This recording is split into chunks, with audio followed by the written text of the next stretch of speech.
Good day mga ka-warrior. Monday treatment. Alas 4 na madaling araw. O si James, isang dialysis patient. Samahan niyo ko sa aking journey. As usual, Monday na naman. Tinext na ako ng dialysis technician namin.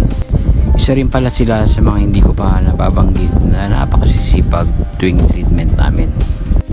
Sila yung nagre-ready ng machine, naglilinis, nagsasanitize. Higit sa lahat, yung tubig na ginagamit sa dialysis ay sila rin ang gumagawa. Every time na nagkakaproblema yung machine or nag-a-alarm, sila rin ang pumupunta para mag-asikaso nito. Yan pala si Kuya Mako, isa sa mga dialysis technician ng center namin, NephroLab.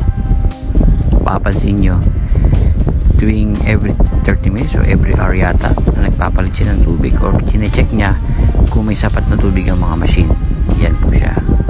So hindi sila tumitigil, kakatrabaho, kakumonitor habang nagtitreatment kami.